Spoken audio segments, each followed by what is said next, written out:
Welcome to this lunch break session about basic aggregation with ArangoDB's query language AQL.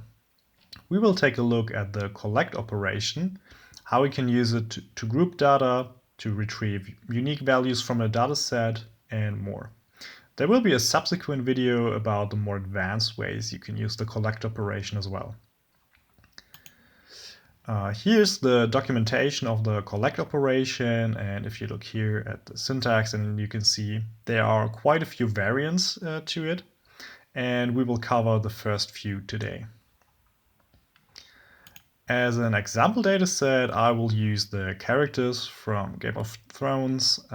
This is a dataset that we use in our AQL tutorial, and you can find the queries to insert this data into a collection here, and then also a long list of characters here. First, you need to create a collection. We'll call it characters, and then this is copied from the documentation. It's a query that you need to run just once, and then this collection will be populated with the example data set. As you can see, the characters all have a name, surname, a life status, age, and traits, but yeah, we don't care about this today. And now let's get started with a basic query that just returns all of the characters. We'll just call the variable c here to iterate over all of the characters and return the full documents as they are. And you can see the result. This is all of the documents with all of the attributes. Now, let's try to group the characters by surname. And the way we do this is we add the collect keyword here, and then use some variable name, or just call it surname as well, and assign the document attribute to it, and then we can return this variable here, and let's see what that does. This is the result. As we can see, we don't get 43 elements but only 21, and all of the surnames are listed just once here. There's also a null value entry because apparently some, or at least one of the documents does not have this attribute set. If you want to retrieve the unique values from a data set like this, then you can use collect, but you can also use return distinct, and that will give you 21 elements as well here. But there's an important difference. The order is different to collect. And that is because return distinct maintains the order of the input documents. So in whatever order we get the characters here, return distinct will keep this order. On the other hand, if we use collect, then you can see the results are sorted. They're actually alphabetical. Now, we may also want to know how often each of these surnames occurs. And we can retrieve that by extending the collect operation here with count into and another variable name. We'll just call it count. And then we can return surname as well as count. And now we can see how often each of these surnames occur in the dataset. Let's take a step back and remove this with count into again, and instead try to return the age of the character documents. But we get an error that C would not be defined, but we clearly defined it up here. So what's the problem? Collect removes most of the variables from the current scope. So after the second line here with the collect operation, we no longer have access to C because it was discarded. But how can we retrieve the group information then? That is done with the into keyword, and we provide another variable name here, just call it groups. And let's take a look at what that actually is.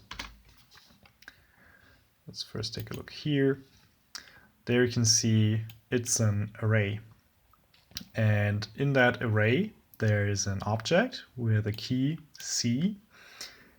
And inside of that, there's a character document and another here, and so on. So what we get is an array that has all of the characters that have the same surname. In this case, the first group, that's actually the ones that don't have a surname. So this is all of them with a null value grouped. And then you can see here, it's all of the Barathians grouped together, and so on. But why this nested object with a C key? This C here corresponds to the variable that we used here in the for loop. If we change that to D, for example, sorry, I also need to change it here. Then you can see now in this groups variable, it's also D, because the into captured not just the character documents, but the other variables as well that collect discarded. To make this a little more obvious, what we can do is we can say let x be 42. And then you can see now it also captured this other variable that is inside the for loop. What collect doesn't discard is if we define something up here above the for loop. I'll call it outside. This is not captured, as you can see here, and we do still have access to it, in fact, after collect, as you can see here. But for everything in the for loop, within 2, we get this variable captured and get access to all of the information that is otherwise not available after collect anymore. So let's clean this up a bit. So what we can do now is use this variable groups and return other attributes from the documents.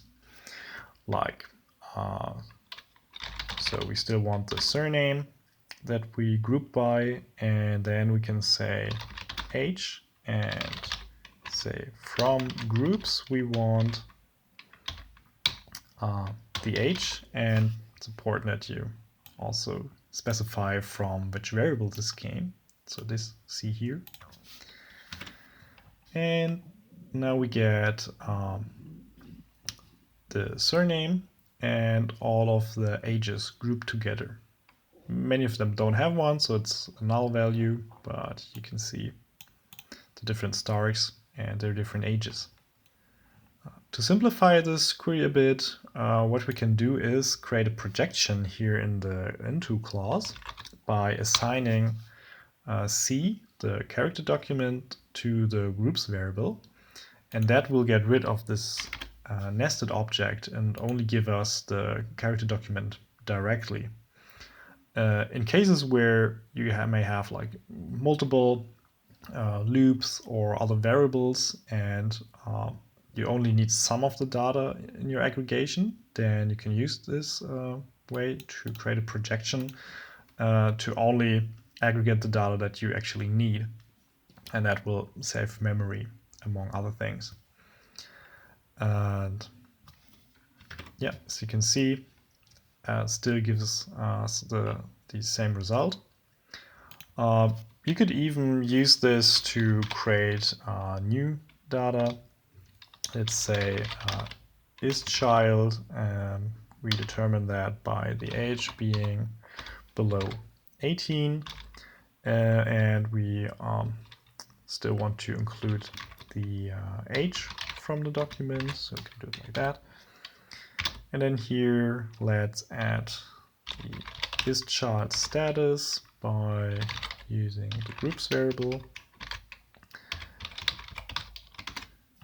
And now we have this additional field and this new value that we calculated with the projection. There is another way to control which variables will remain available after collect, and that is with the keep clause. Let's first revert our query. If we look at the execution plan, then you can see here's our collect, and there is a keep clause here, and it references the variable from the for loop, and that is because the optimizer determined that we access this information below collect, so it actually needs to aggregate this. But if there was another variable that you don't access after collect, then it would optimize that away. So here we only have the C variable currently, but we could add another variable to the scope here again, and then also return it here via the groups variable, like this. And as you can see here, now we get all null values because we don't actually keep this variable, so x becomes implicitly null. But if we also keep that, then we see this value here appearing. And vice versa, if we only keep the x variable, then you can see all of the age information is gone. It's not aggregated in the first place. So far we group by just a single attribute, the surname, but you can group by as many attributes as you want. We could add the name, for example, as well, and return it down here. And now we get, well, actually all of the 43 characters from the data set. That is because what we get is all of the unique combinations of surname and name. And well, there are actually no duplicates. So maybe change that to another attribute, the alive status. So let's say alive and return it here. Now we get just 26, and you can see here the ones without surname. There's a false and a true combination, and for some, yeah, we get also 2, and for other, just 1. And yeah, you could add more here or separate it with a comma. This is also not limited to just the plain attribute values. What you can also do is use an arbitrary expression like, let's say, is child and the age being under 18, and if we return that, then we can see, well, some are older, some are younger. Could also use other expressions here, like let's call it age group. Is the age under 19, and the ternary operator, and we call that's teen, and otherwise, well, we can use another ternary operator. Is the age under 40? That case, let's say just under 40, and otherwise over 40.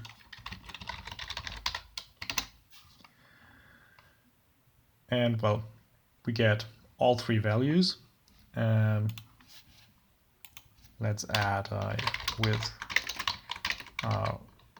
count into again, so we can actually see the distribution. Yeah, and we have just a few over 40 and a few under, and most are teenagers.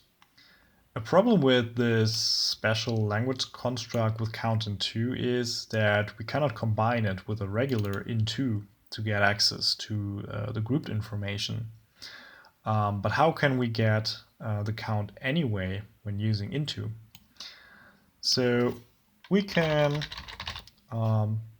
use the variable groups again here to get access to the group information, and then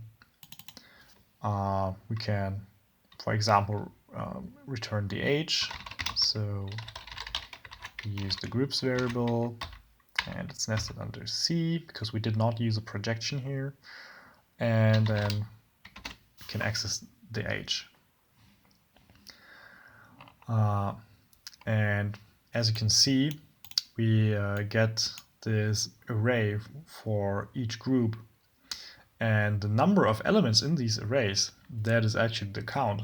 So we can actually just count how many elements do we have. So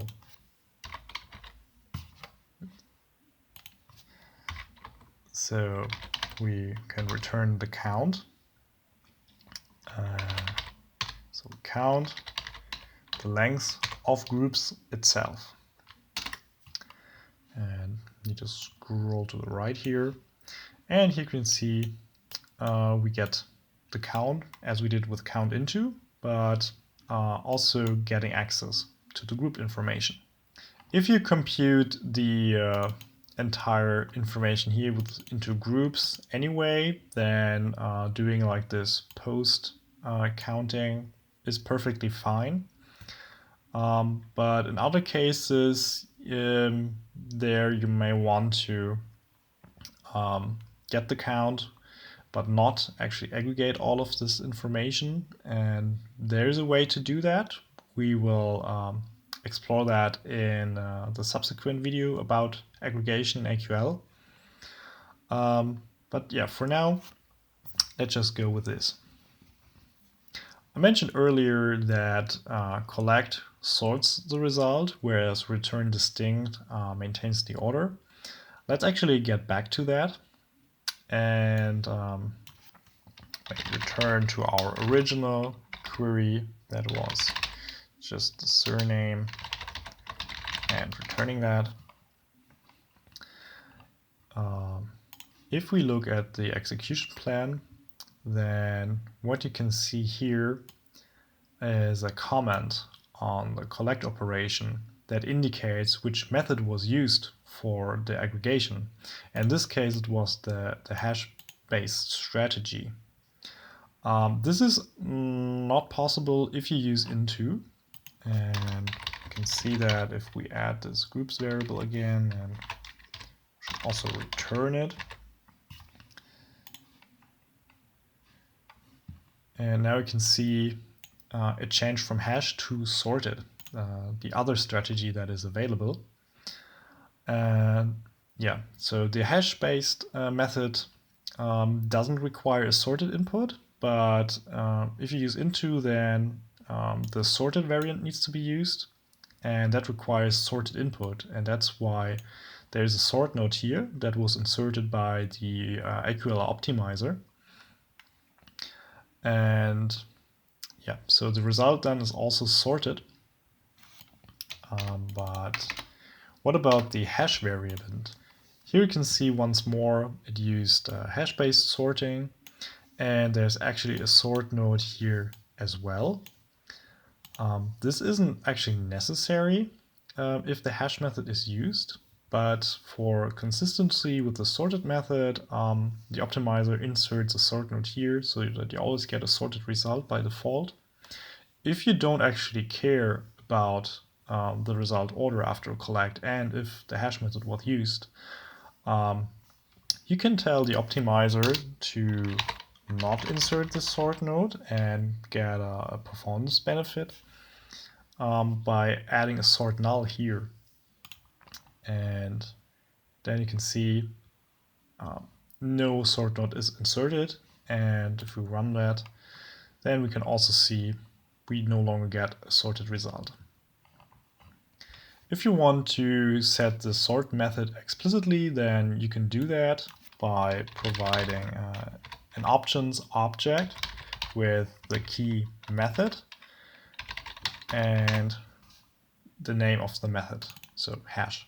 That's actually the default anyway, but yeah, this is now using hash-based sorting, but we can force it to use the sorted variant, and you can see it working here. If the hash-based method isn't actually eligible, in case there's an into, yeah, so like this, then we can specify the method here, but the optimizer will ignore it because it's not possible in this case. We covered several of the collect variants today, and in a follow-up video we will take a look at the aggregate keyword and some more advanced ways you can use collect. Thanks for watching, and yeah, see you in the follow-up video.